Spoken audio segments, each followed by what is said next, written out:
Pada tahun 1930-an, meskipun dalam mengubah dan mengelola organisasi, pendekatan yang dominan adalah pendekatan klasik, tapi saat itu juga sudah mulai beroposisi, baik secara intelektual maupun secara praktik. Muncul sebuah keyakinan baru, gagasan-gagasan baru. Yang pertama, organisasi bukanlah mesin, melainkan sistem yang bersifat kooperatif. Untuk beroperasi secara efektif dan efisien, organisasi membutuhkan kerjasama aktif dari para pekerja, bukan hanya ketaatan pasif mereka. Yang kedua, orang termotivasi oleh berbagai jenis penghargaan, termasuk penghargaan sosial, bukan hanya yang bersifat finansial. Yang ketiga, faktor motivasi berubah seiring waktu. Apa yang memotivasi seseorang hari ini mungkin tidak efektif di hari berikutnya. Dalam bab ini, akan muncul dua pendekatan baru untuk mengelola dan mengubah organisasi. Yang pertama, pendekatan hubungan manusia, dan yang kedua, pendekatan kontingensi. Yang pertama ini kita akan mulai dulu dari pendekatan hubungan manusia. Secara khusus, pendekatan ini berpendapat bahwa manusia memiliki kebutuhan emosional selain kebutuhan ekonomi. Organisasi adalah sistem yang kooperatif yang mencakup struktur dan norma informal serta yang formal. Dan yang ketiga, bahwa pekerja harus dilibatkan dalam perubahan jika perubahan tersebut ingin berhasil. Asumsi dasar pendekatan hubungan manusia. Yang pertama, manusia adalah makhluk emosional daripada rasional ekonomi. Kebutuhan emosional dan sosial seseorang dapat memiliki pengaruh yang lebih besar pada perilaku mereka di tempat kerja daripada insentif finansial. Yang kedua, organisasi adalah sistem sosial yang kooperatif daripada mekanis. Orang-orang berusaha memenuhi kebutuhan emosional mereka melalui pembentukan kelompok sosial di tempat kerja yang informal namun berpengaruh. Dan yang ketiga, organisasi terdiri dari struktur informal, aturan dan norma, serta praktik dan prosedur formal. Aturan informal, pola perilaku dan komunikasi, norma, serta persahabatan ini diciptakan oleh orang-orang untuk memenuhi kebutuhan emosional mereka. Asumsi dasar pendekatan hubungan manusia hampir sepenuhnya berlawanan dengan pendekatan klasik. Berikut kita akan mulai dari tokoh pertama yang dianggap sebagai tokoh kunci dalam proses ini, Mary Parker Follett, From Scientific Management to Human Relations.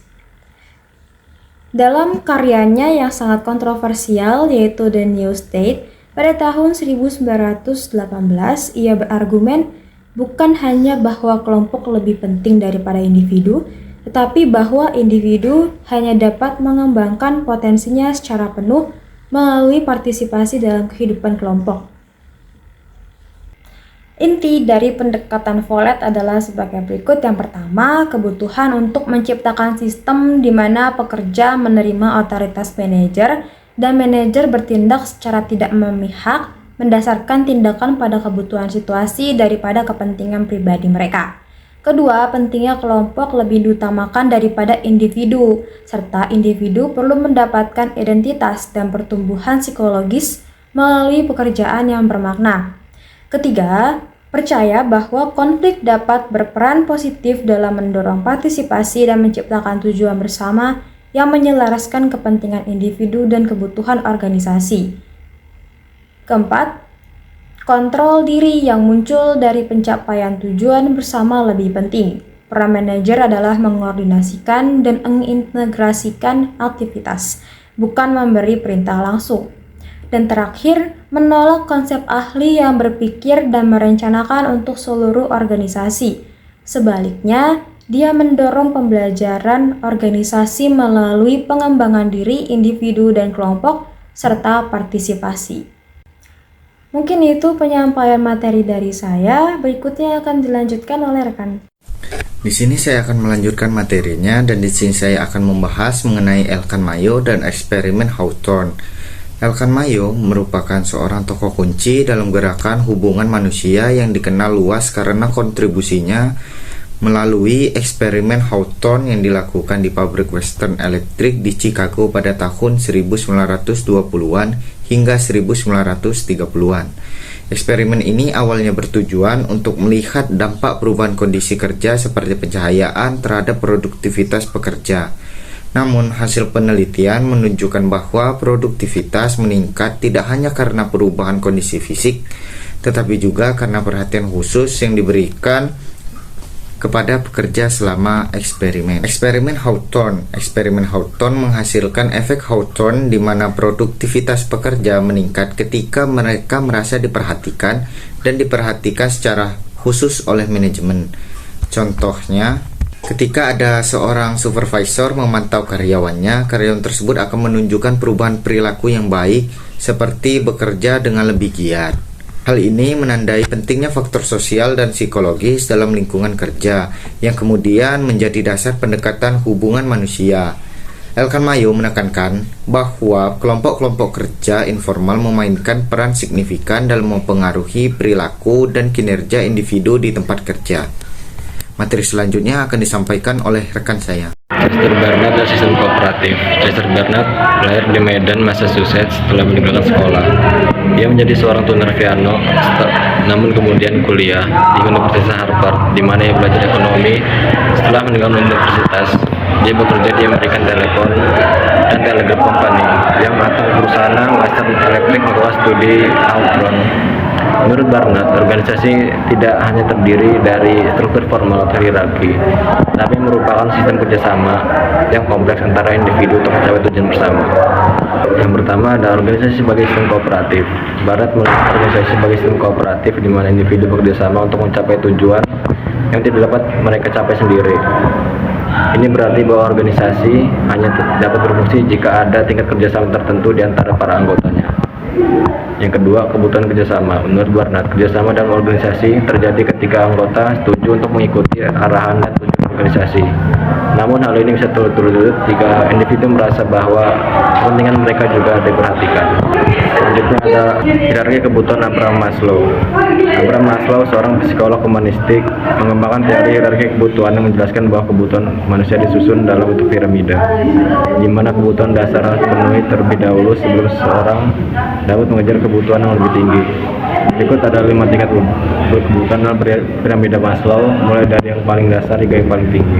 Yang pertama ada kebutuhan fisiologis atau psychological needs, itu ada makan, minum, tidur, dan oksigen. Yang kedua ada kebutuhan keamanan atau safety needs, itu ada perlindungan fisik, stabilitas finansial, keamanan kesehatan, dan keamanan emosional. Yang ketiga ada kebutuhan sosial, yang terdiri dari rasa diterima dalam kelompok, persahabatan, hubungan kasih sayang.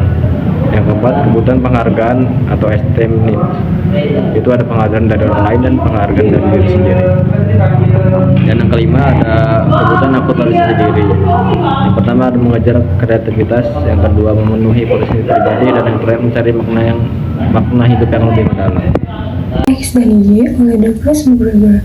Douglas McGregor berpendapat bahwa terdapat dua pandangan umum mengenai sifat manusia, yaitu pandangan negatif dan pandangan positif. McGregor menganggap teori X sebagai pandangan yang negatif tentang sifat manusia. Ia melihat bahwa orang yang termasuk teori ini cenderung malas dan tidak suka bekerja tanpa perintah, harus dipaksa, dikendalikan, atau diancam dengan hukuman jika mereka harus bekerja dengan baik, menghindari tanggung jawab, dan tidak memiliki ambisi. Berbeda dengan teori X, McGregor menganggap teori Y adalah pandangan optimis tentang manusia. Dalam teori ini, McGregor menganggap bahwa bekerja adalah hal yang alami, dan orang-orang dapat termotivasi secara internal jika diberikan kesempatan untuk berkembang. Orang-orang dalam teori ini memiliki kemampuan untuk bekerja dengan sendirinya dan memiliki ambisi untuk mencapai tujuan, memiliki kecerdasan imajinasi, dan kreativitas, serta kemampuan membuat keputusan yang baik. Selanjutnya, Warren Bennis dan kematian birokrasi. Warren Bennis terkenal dengan pandangannya tentang matinya birokrasi. Ia berargumen bahwa struktur birokrasi yang kaku dan impersonal yang dominan pada awal abad ke-20 tidak lagi sesuai dengan kebutuhan masyarakat modern yang terus berubah dan kompleks. Bennis menjelaskan bahwa birokrasi muncul sebagai solusi untuk masalah ketidakteraturan dan ketidakadilan yang ada pada masa revolusi industri. Namun, seiring berjalannya waktu, pendekatan ini menjadi kurang efektif dalam menghadapi tantangan baru. Job design atau desain pekerjaan. Di Amerika Serikat pada tahun 1950-an, Davis dan Kanter berpendapat bahwa pekerjaan adalah penemuan sosial yang dirancang untuk memenuhi kebutuhan masyarakat dan organisasi pada titik tertentu. Tetapi pada kondisi yang berubah pada kurun waktu tahun 1950-an, peluang untuk mendesain ulang pekerjaan mulai terbuka. Mereka berpendapat bahwa peningkatan kepuasan kerja dan peningkatan kerja organisasi berjalan beriringan. Para ahli teori desain pekerjaan berpendapat bahwa pekerjaan dapat dan harus disesuaikan dengan kebutuhan manusia. Prinsip dasar desain pekerjaan adalah relatif mudah dipahami dan merupakan tindak lanjut dari karya para pendukung pendekatan hubungan manusia, khususnya Maslow. Dinyatakan bahwa dalam upaya memaksimalkan efisiensi, pendekatan klasik terhadap pekerjaan dengan penekanan pada fragmentasi pekerjaan dan pengurangan otonomi kebijaksanaan mereka bersifat kontraproduktif terhadap pemenuhan kebutuhan individu dan kinerja organisasi. Hal ini karena pekerjaan yang membosankan, monoton, dan tidak bermakna menyebabkan penurunan kepuasan dan motivasi karyawan, serta kesulitan dalam mengelola keresahan karyawan di industri. Langkah seperti ini akan meningkatkan kesehatan mental dan kepuasan pekerja, yang pada gilirannya akan meningkatkan motivasi dan kinerja. Sama seperti Taylor yang percaya pendekatannya akan menguntungkan kedua belah pihak dan manajemen, begitu pula para pendukung desain pekerjaan. Perbedaannya adalah bahwa manfaat bagi pekerja adalah pemenuhan kebutuhan pribadi daripada peningkatan upah. Meskipun dalam kedua hal tersebut, sistem bermanfaat bagi manajemen adalah peningkatan produktivitas. Desain pekerjaan muncul dan menarik begitu banyak perhatian pada tahun 1960 hingga 1960-an dikarenakan tiga alasan utama. Yang pertama adalah karya Maslow. Seiring dengan meningkatnya pendidikan dan kemakmuran para pekerja, kebutuhan tingkat tinggi mereka seperti aktualisasi diri dan itu pun mengemuka. Itu berarti bahwa untuk memperoleh kinerja terbaik dari para pekerja, pekerjaan harus dirancang untuk memenuhi kebutuhan psikologis dan finansial mereka.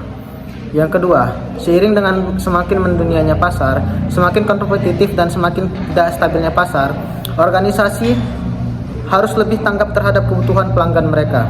Hal ini menuntut para pekerja untuk lebih fleksibel, memiliki lebih banyak keterampilan dan mampu bekerja sebagai bagian dari tim secara individu.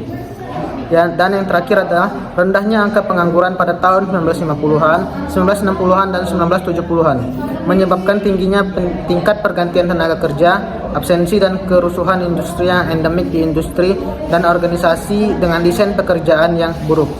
Hal ini tentu saja menjadi alasan utama Volvo mengadopsi desain pekerjaan pada tahun 1970-an. Sejak tahun 1950-an, Amerika Serikat dan sebagian besar negara Eropa telah memulai beberapa bentuk program humanisasi kerja yang disponsori secara resmi. Tidak mengherankan Norwegia dan Swedia dengan tradisi kerjasama industri dan demokrasi mereka dengan komitmen pasca perang terhadap konsensus industri dan hak-hak pekerja memimpin dalam hal dukungan finansial dan hukum. Ringkasan dan kritik. Jadi, kesimpulannya, pendekatan hubungan manusia telah memberikan kontribusi yang signifikan dalam dunia manajemen dengan menekankan pentingnya faktor manusia dalam organisasi. Namun, pendekatan ini juga memiliki keterbatasan dan kritik. Pada akhirnya, tidak ada satu pendekatan yang sempurna untuk semua situasi. Organisasi perlu memilih pendekatan yang paling sesuai dengan kondisi dan tujuan mereka. Kritik terhadap pendekatan hubungan manusia. Yang pertama, terlalu idealis. Jadi pendekatan ini dianggap terlalu idealis dalam memandang manusia dan organisasi. Selanjutnya, kurang empiris. Beberapa konsep dalam pendekatan ini seperti hierarki kebutuhan Maslow kurang didukung oleh bukti empiris yang kuat.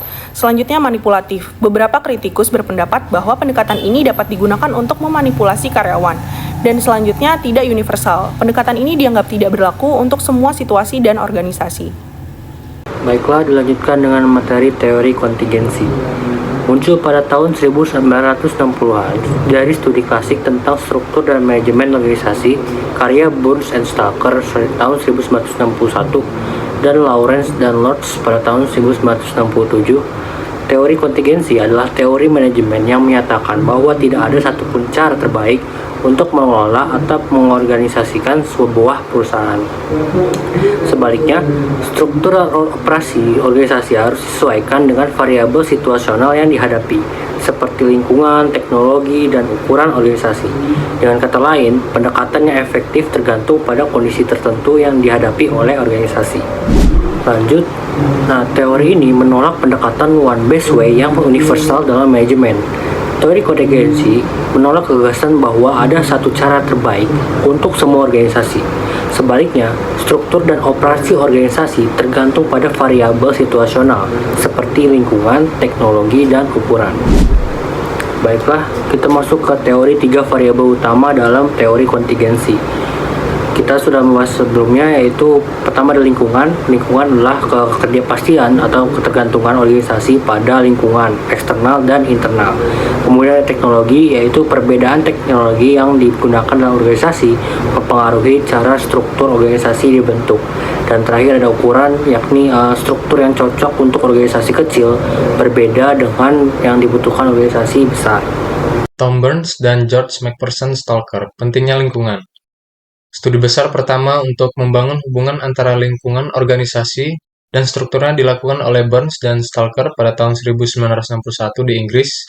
Mereka memeriksa 20 perusahaan di berbagai industri untuk menilai bagaimana struktur mereka merespons lingkungan tempat mereka beroperasi. Mereka mengidentifikasi 5 jenis lingkungan yang berbeda berdasarkan tingkat ketidakpastian yang ada, mulai dari stabil hingga paling tidak dapat diprediksi. Mereka juga mengidentifikasi 2 bentuk dasar atau ideal dari struktur, yaitu struktur mekanik dan struktur organik. Struktur mekanik yaitu model yang menekankan pentingnya mencapai produksi dan efisiensi tingkat tinggi, sementara struktur organik menekankan pada pentingnya mencapai keadaptasian dan perkembangan tingkat tinggi. Dari data tersebut, mereka menunjukkan bahwa struktur mekanistik lebih efektif di lingkungan yang stabil, sedangkan struktur organik lebih cocok untuk lingkungan yang kurang stabil dan kurang dapat diprediksi. Berikut ini merupakan bentuk struktur ideal Burns dan Stalker. Yang pertama ada karakteristik struktur mekanistik, yaitu spesialisasi tugas, tanggung jawab, dan metode teknis. Lalu ada struktur hierarkis yang jelas dengan desakan pada loyalitas kepada organisasi dan akuntabilitas kepada atasan. Lalu instruksi dan aliran informasi, terutama dari atas ke bawah secara hierarkis. Lalu ada ketaatan pada organisasi dan aturannya. Lalu yang terakhir, kepentingan dan prestise ditentukan oleh posisi dalam hierarki. Selanjutnya, karakteristik struktur organik. Yang pertama yaitu fleksibilitas pekerjaan dan tugas. Lalu penyesuaian dan redefinisi tugas yang berkelanjutan. Lalu yang ketiga, struktur jaringan kontrol, otoritas, dan komunikasi. Yang keempat, konsultasi lateral berdasarkan informasi dan saran daripada instruksi dan keputusan. Kelima, komitmen terhadap kelompok kerja dan tugasnya. Dan yang terakhir, kepentingan dan prestise ditentukan oleh kontribusi individu terhadap tugas-tugas kelompok kerja mereka daripada posisi mereka dalam hierarki. Paul Lawrence dan J. Lords, itu kasus untuk lingkungan berlanjut. Temuan Burns dan Stalker tentang hubungan antara lingkungan dan struktur organisasi diperiksa dan dikembangkan oleh sejumlah peneliti di Eropa maupun Amerika Serikat. Nah, salah satu karya yang paling signifikan yang dilakukan oleh Lawrence dan Lords pada tahun 1967 di Amerika Serikat. Mereka tertarik tidak hanya pada hubungan antara lingkungan dan struktur keseluruhan perusahaan, tetapi juga bagaimana masing-masing departemen dalam perusahaan menanggapi dan mengatur diri mereka sendiri untuk mengatasi aspek-aspek lingkungan eksternal yang sangat penting bagi mereka. Mereka melakukan studi terhadap 6 perusahaan di industri plastik, diikuti oleh studi lebih lanjut dari 2 perusahaan di industri kontainer dan 2 industri makanan konsumen.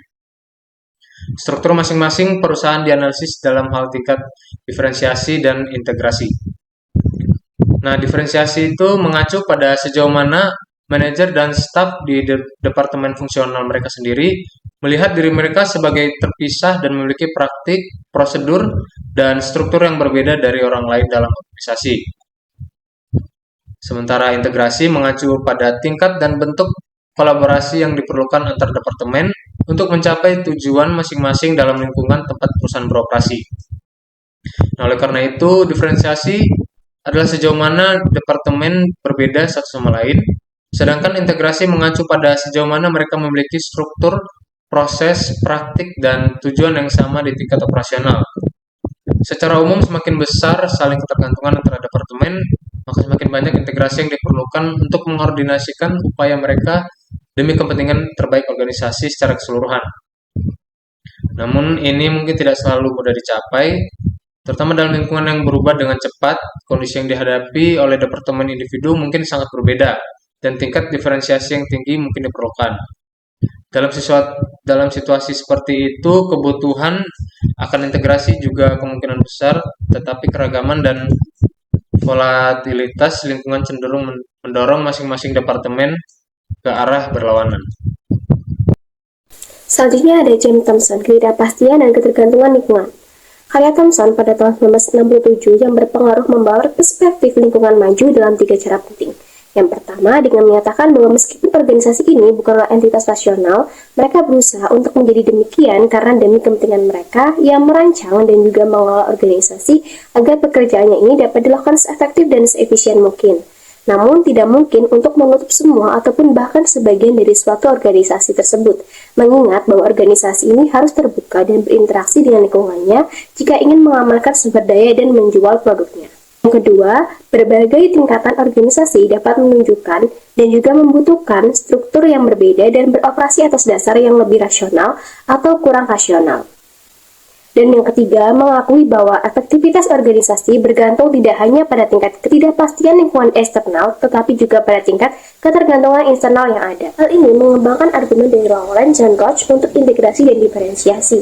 Namun, Thomson mengungkapkan poin ini dengan lebih eksplisit dan mengaitkannya dengan berbagai bentuk struktural. Yang pertama, ketergantungan bersama, di mana tiap bagian organisasi beroperasi dalam cara yang relatif otonom, tetapi dengan memenuhi tujuan masing-masing.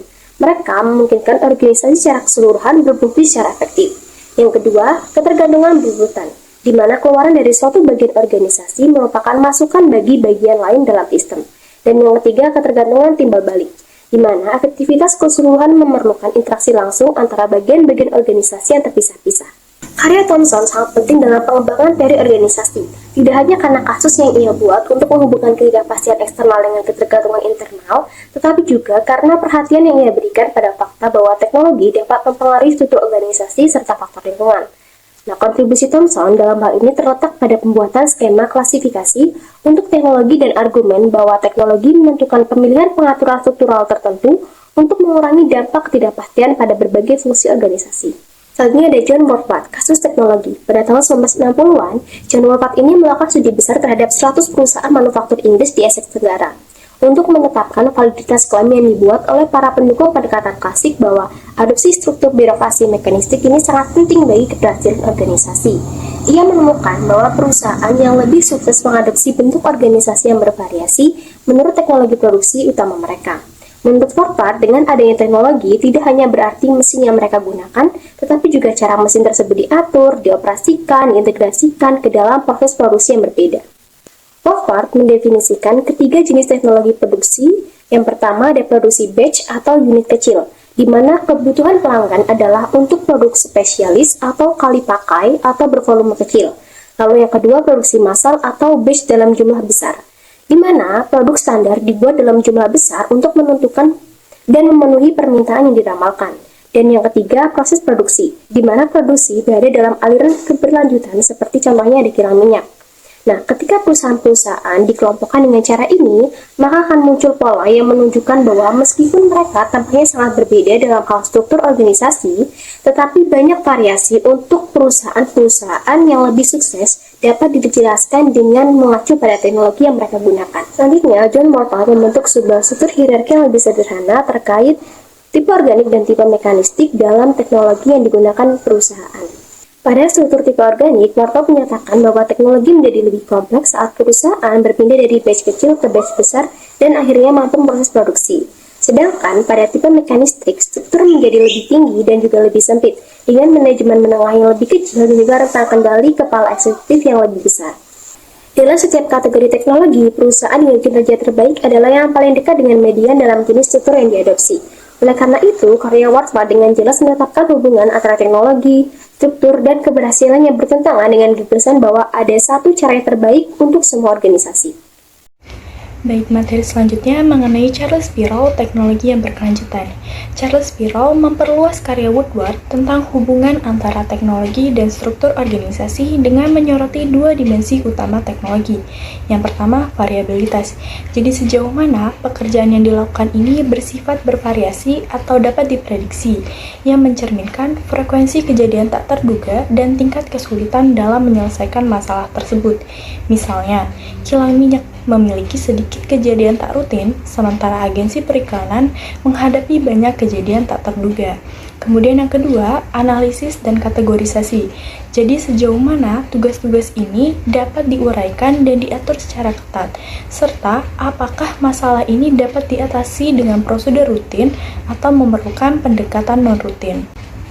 Nah, dengan menggabungkan kedua dimensi ini, Perrow mengembangkan sebuah kontinum teknologi yang berkisar dari teknologi rutin hingga non-rutin.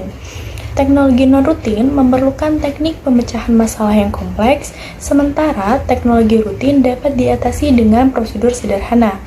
Perrow mengusulkan bahwa dengan mengklasifikasikan organisasi ini berdasarkan teknologi dan prediktibilitas tugas, bentuk struktur organisasi yang paling efektif ini dapat diidentifikasi.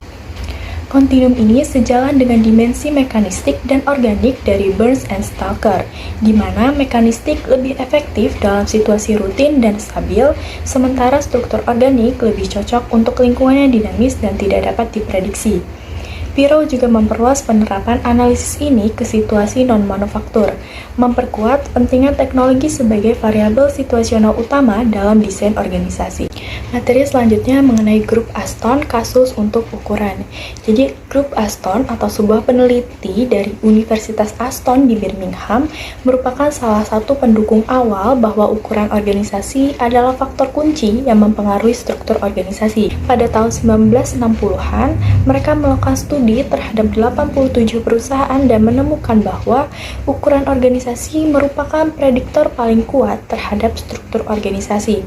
Organisasi yang lebih besar cenderung mengadopsi struktur mekanistik atau birokratis, sementara organisasi yang lebih kecil cenderung menggunakan struktur organik atau fleksibel. Temuan ini mendukung pandangan Weber bahwa birokrasi efektif untuk organisasi besar dan bertentangan dengan Bennis yang menganggap birokrasi disfungsional. Ada dua penjelasan untuk hubungan antara ukuran dan birokrasi. Yang pertama, spesialisasi.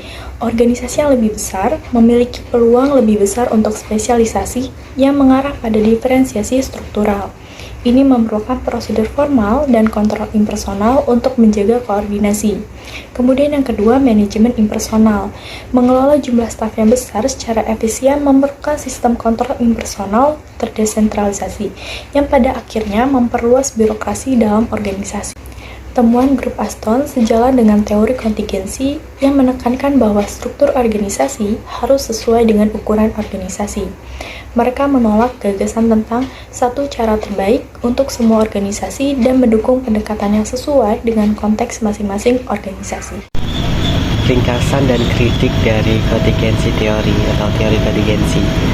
Teori kontingensi menekankan bahwa organisasi adalah sistem terbuka yang dipengaruhi oleh lingkungan, teknologi, dan ukuran dengan struktur dan kinerja yang bergantung pada situasi tertentu. Meskipun teori ini menawarkan penjelasan dan solusi untuk tantangan organisasi, kritik utama mencakup kesulitan dalam mengukur kinerja, ketidakjelasan variabel situasional, dan pengaruh eksternal. Selain itu, manajer memiliki kontrol lebih besar terhadap struktur daripada yang diasumsikan oleh teori ini.